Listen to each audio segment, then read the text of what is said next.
Alemana Podcast. Abordamos temas de salud y bienestar. Conversamos con nuestros especialistas de Clínica Alemana acerca de temas relevantes y contingentes para nuestra comunidad. Estamos contigo para educarte.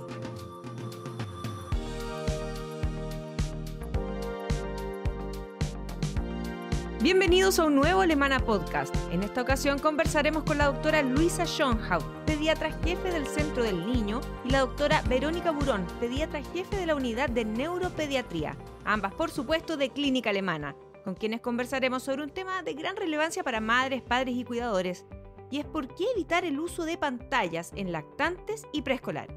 Bienvenidas, doctoras, muchas gracias por estar hoy con nosotros. Hola María José, muchas gracias por la invitación. Muchas gracias por la invitación, María José.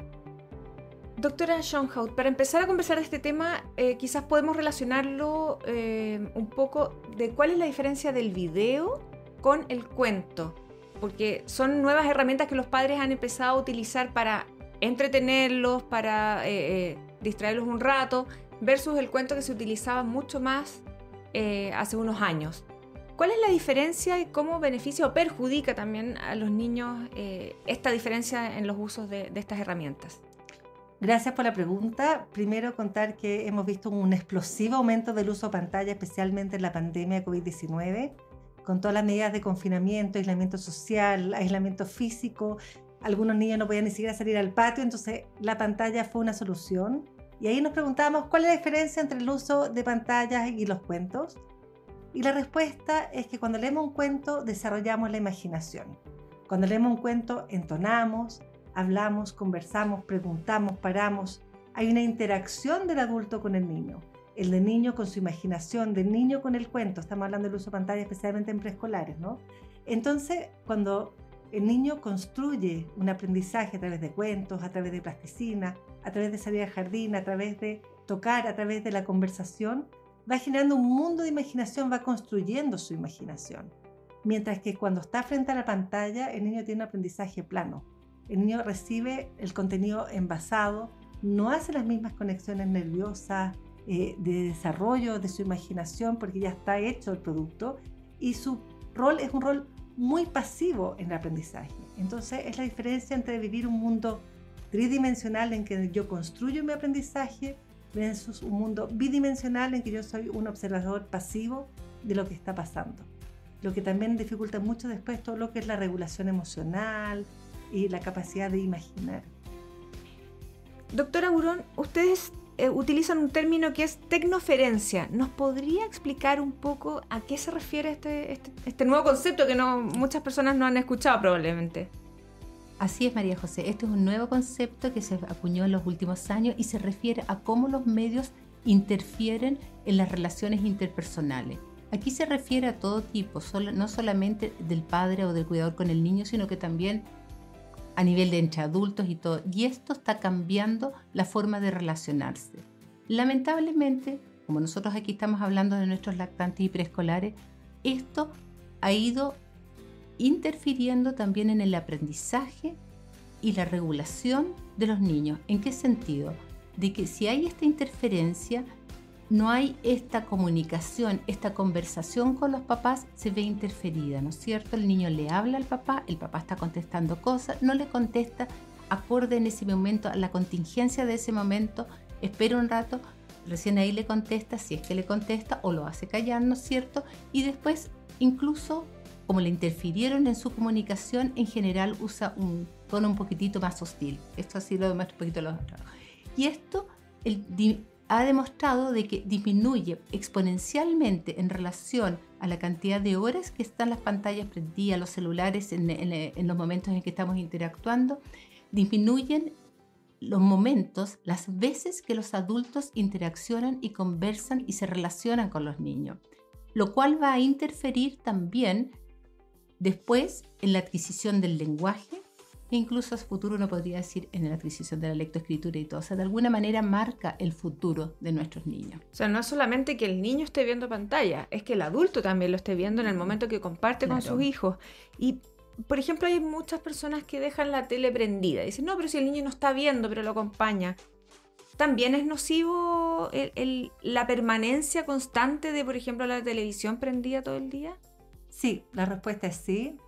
Cuando tenemos la pantalla prendida, interfiere en nuestras actividades diarias, nos miramos menos a los ojos, estamos menos pendientes de lo que está pasando y los niños empiezan a caer en un estado de hiperestimulación en que están jugando, pero también miran la pantalla y entonces al final no se concentran en nada en específico de lo que están haciendo. Por otro lado, los niños frente a la pantalla, cuando están encendidas las pantallas, balbucean menos, vocalizan menos, hay menos instancias de interacción visual con sus adultos cuidadores. Y por último, lo que me parece también muy grave es el contenido. Cuando está la pantalla encendida todo el día, el niño está expuesto a contenido muchas veces no apropiado para su edad. Está todo el tema de la publicidad que puede estar relacionada con alimentos o con consumismo que no es el más adecuado para los niños. Muchas veces las noticias también tienen contenidos muy violentos, entonces tenemos que ser muy responsables de prender las pantallas en momentos acotados y apagarlas cuando no se están viendo y podemos poner música. Doctora Burón, usted lo había adelantado un poco anteriormente. ¿Cuál es la relación e impacto del uso excesivo de pantallas en la comunicación y el lenguaje? A ver, para poder aprender a hablar, yo quiero querer comunicar, ¿no es cierto? Yo necesito una persona vincular, una persona con que yo le hablo, recibo una respuesta, voy modulando mis respuestas acorde a cómo es el tono y cómo me está preguntando la otra persona. Es decir, hay un pimponeo ida y vuelta, hay una reciprocidad. Cuando nosotros estamos delante de la pantalla, no hay esa reciprocidad. Algunos más tecnológicos dicen que incluso también esta cosa de que hay un desfase en milisegundos también influye en aprender el lenguaje. Pero lo importante es que para el lenguaje necesitamos esa reciprocidad. Yo le hablo, aunque sea Plaza Sésamo, él hace siempre Plaza Sésamo como lo que más te pregunta cosas. Pero yo respondo y de nuevo después la cosa como que siga, digámoslo, si no es que ellos me van a responder específicamente a mí. En general, se dice que los niños menores de 2 años no entienden el contenido de las pantallas. Ahora, por eso que es importante que si vamos a usar pantallas, tenga el contenido adecuado, sea por corto tiempo y sea asociado, o sea, triangulándolo con la persona, con el cuidador, que puede incluso parar lo que estamos viendo, para comentar lo que estamos viendo, para ampliar el conocimiento de lo que estamos viendo, y ahí cumpliría, entre comillas, algo así más parecido a lo que es un libro, esta reciprocidad en estar conversando con la otra persona. Claro, y escoger muy bien el contenido también, por ejemplo, si son más educativos o son más de entretención. Sí, y en ese contexto igual hay que tener cuidado, porque todo lo que sale de contenido, digámoslo así, educativo, no siempre está realmente hecho por personas que saben de los contenidos educativos. No sé, son más bien comerciales educativos, son mejores que los otros, pero no siempre es el más adecuado y hay que utilizar el más adecuado según edad. ¿Cuánto, si es que hay que recurrir a esta herramienta? Por ejemplo, hay padres que teletrabajan de repente. ¿Cuánto es el tiempo que pueden usar los niños las pantallas a distintas edades, por ejemplo, doctora Schoenhaut? Bueno, en eso hay definiciones bastante claras de la Academia Americana de Pediatría. Pueden haber algunas diferencias con otras recomendaciones, pero básicamente no es recomendable el uso de pantallas en niños menores de 2 años. Algunas sociedades recomiendan antes de los 18 meses. Y en niños de 2 a 5 años, máximo 1 hora diaria de uso de pantallas. Hay estudios, bastantes estudios que muestran que más de 3 horas de pantalla al día es nocivo para la salud. Y profundizando un poquito en eso, ¿cuál es el impacto del uso excesivo de pantallas en la conducta de los niños, por ejemplo? Bueno, ahí podemos decir que las pantallas van a influir en diferentes aspectos de las conductas. Por un lado, tenemos todo lo que tiene que ver con la autorregulación, ¿no es cierto? Con el aumento también de conductas agresivas y también ciertas conductas que van como en la línea de tiempos de atención sostenida más cortos, yéndonos hacia un lado como un déficit atencional. Cuando yo estoy delante de la pantalla, vuelvo al mismo concepto, ¿no es cierto? De cuando yo juego, estoy con otro niño, estoy con otra persona y van a haber cosas imprevistas que me van a pasar y que yo voy a tener que solucionar. Y ahí, a lo largo de este aprendizaje, yo voy aprendiendo a controlar mis frustraciones, buscar otro camino y encontrar soluciones. Cuando estoy delante de la pantalla no sucede esto y por el contrario hay una sobreestimulación y esto hace de que el niño no vaya aprendiendo estas herramientas de autorregulación.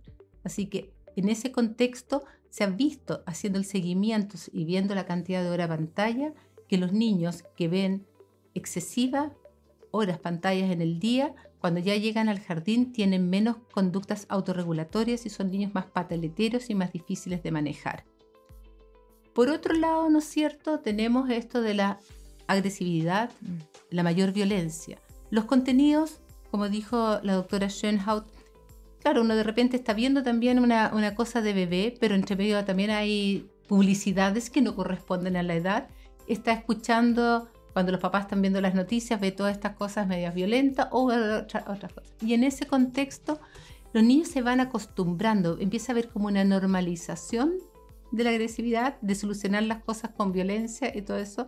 Y se ha visto que los niños que ven exceso de pantalla, si le hacen videos, por ejemplo, en el jardín, cómo se comportan en las horas de los recreos, tienen más conductas agresivas que aquellos que no usan pantalla. Y por último, hay esta cosa de la sobreestimulación que producen las pantallas y que hay un mundo surreal que producen las pantallas. Yo puedo estar viendo la pantalla, pero las imágenes están cambiando en una forma muy, muy rápida, cosa que no tenemos en la vida real. Entonces, pues es una lata tomar atención a la profesora porque no me está cambiando la imagen cada 10 segundos, cada 5 segundos. Y también pasa que hay una sobreestimulación, o sea, yo incluso personalmente no soporto los sonidos de los cartoons, ¿no es cierto? Porque son todos chillones y todas estas luces que se prenden y se apagan y todo esto.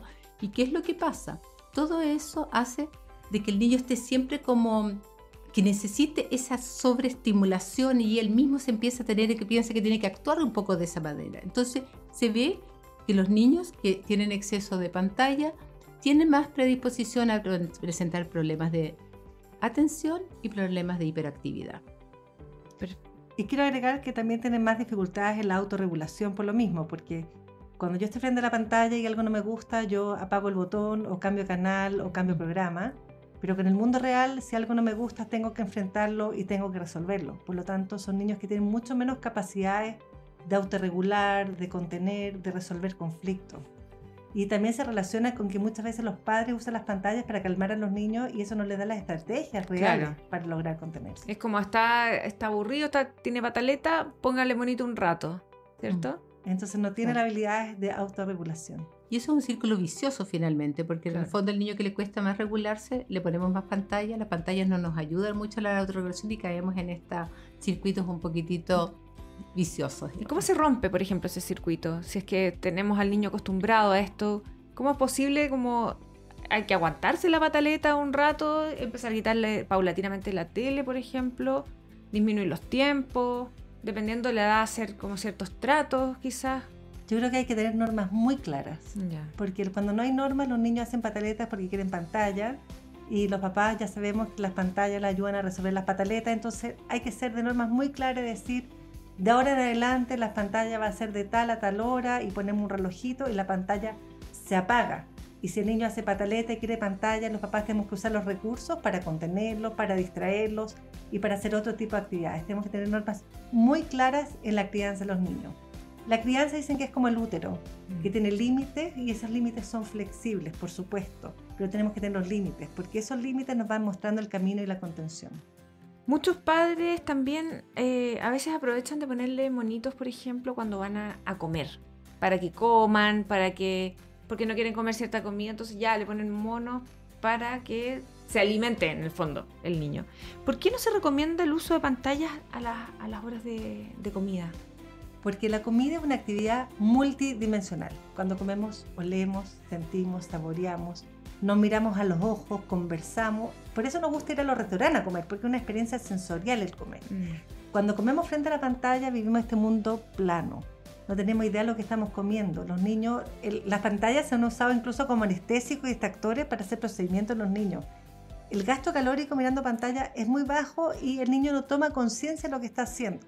Entonces, al comer frente a la pantalla, el niño no autorregula la alimentación, no se da cuenta de lo que está comiendo, muchas veces come mucho más lento porque eso le permite estar más tiempo frente a la pantalla y un círculo vicioso en términos de salud y nutrición a largo plazo. En ese sentido, es muy importante hablar también de la postura. Los niños que están expuestos a pantalla tienen menos gasto calórico, juegan menos, salen menos, están más tiempo en una postura fija que muchas veces no es la más apropiada tienen problemas posturales a largo plazo también. El uso de pantalla tiene impacto en muchos ámbitos distintos de la salud física y emocional de los niños. ¿Cómo afecta en los trastornos del sueño, por ejemplo? A ver, en los trastornos del sueño, o sea, ahí hay mucha literatura que demuestra de que las pantallas van a ir atrasando el momento de quedarse dormido. Incluso hay algunos que dicen de que por cada elemento electrónico que hay en el dormitorio es algo así como entre 16 y 18 minutos que se atrasa a la hora de dormirse. ¿Ya? Ahora, ¿qué es lo que pasa? Que si yo, o sea, naturalmente, nuestro zeitgeber, la cosa que nos da el momento de que nosotros queremos despertarnos, dormirnos y todo eso, es la melatonina. Y la melatonina, para que se produzca generalmente en las tardes, porque empieza a bajar la intensidad de la luminosidad y ahí empieza a producirse la melatonina. Nuestras pantallas tienen, ¿no es cierto?, luz azul, lo cual no permite en el fondo de que se produzca este pic de melatonina para que yo tenga esa necesidad imperiosa de irme a la cama. Entonces, por ese lado, tenemos que se nos empieza a atrasar el momento de ir a acostarnos. Y por otro lado, también les cuesta, o sea, empieza esta cosa de la resistencia a dormirme, porque estoy viendo esta película, este video, estoy haciendo así y estoy hiper agitado y estoy hiper metido en esto, entonces no quiero salir de eso y tengo esta resistencia a ir a acostarme. Entonces hay una cosa media conductual también para irme a la cama. Y además, el hecho de ver mucha pantalla aumenta la probabilidad de tener en la noche despertares, dormir más inquieto, pesadillas, terrores nocturnos. Entonces, todos esos factores hay que tenerlos presentes porque un buen sueño es indispensable para un buen desarrollo de un niño. Claro. ¿Y cuáles son las recomendaciones para el uso constructivo de pantallas en lactantes y preescolares? Porque de repente puede ser una buena compañía en ciertos momentos o definitivamente no. Sí, las pantallas han tenido sus beneficios a nivel de la humanidad. Tenemos la posibilidad de comunicarnos con nuestros seres queridos a través de los videochats. Tenemos la posibilidad de globalizar y conocer el mundo más allá de nuestras fronteras. Son oportunidades de entretención también, pero hay que usarlas en forma responsable. Y ahí hablamos de las 3C. Cantidad, que ya dijimos, no más de 1 hora diaria en preescolares y ojalá no pantallas en lactantes. Contenido que sea apropiado para los niños y ojalá un contenido educativo. Y contexto, que eso quiere decir que tiene que ser acompañado de un adulto, con una conversación y con un contenido también desde el adulto de desarrollar el aprendizaje del niño. O sea, no sentarlo solamente frente a la pantalla, sino que interactuar y participar en lo que ellos están viendo. Exactamente. Yo creo que uno de los conceptos es tratar de no usar la pantalla como nana, por decirlo de alguna manera, o sea, que sea más bien acompañado, y ahí también podemos llevar cuál es el contenido, ¿no es cierto? Y es importante saber según edad también, porque también es distinto. O sea, tenemos que tener claro que la gran mayoría de los trabajos, los más antiguos por ejemplo, son más bien con televisión y ahora tenemos nuevas tecnologías. Y hay algunas de las nuevas que, por ejemplo, que son más interactivas, como tú dijiste delante, como un lápiz de pintar y esas cosas que sí se podrían usar a ciertas edades por un determinado tiempo. Porque la cantidad es importante, porque por cada hora que pasamos a la pantalla es 1 hora que le quitamos al juego. Y el trabajo del niño es el juego. Ahí aprende a relacionarse, tiene las experiencias con el mundo, ¿no es cierto? Tiene experiencias motoras, porque después sentado en la pantalla yo no me muevo, ¿no es cierto? Entonces no voy adquiriendo todas esas habilidades motoras que voy a necesitar para la vida. Y también voy teniendo las experiencias para poder construir, el poder hacer buenas relaciones a futuro y manejar también, autocontrolarme mejor. Claro. Doctora Schoenhaut, usted mencionaba las videollamadas con familiares, que es algo que se masificó mucho más durante la pandemia, porque no podíamos estar cerca de los abuelos, entonces se utilizó mucho. ¿Qué opina de este uso, en el fondo?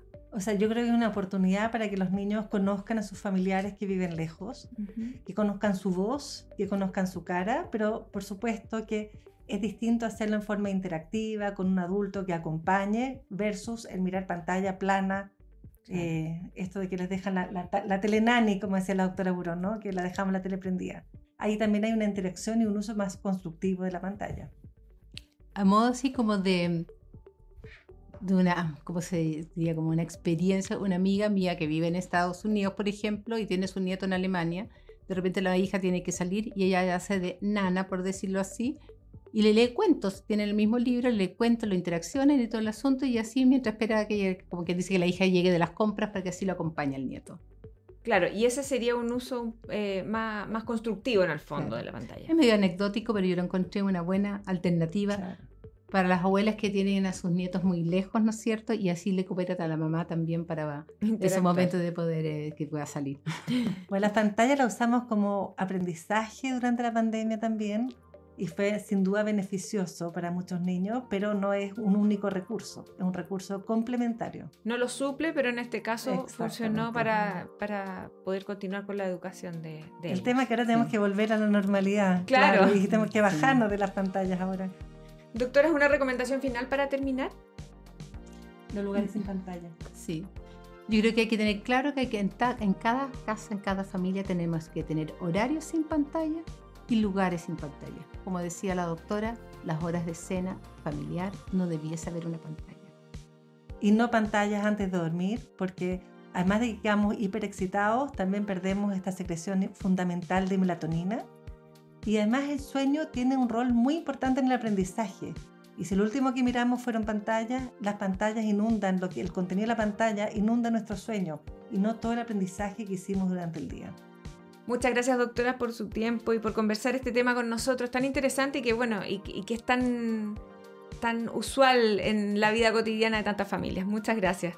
Muchas gracias, ojalá les sirva nuestra conversación. Gracias por la invitación, esperamos haber podido solucionar algunas dudas de la gente. Sin duda alguna que así fue.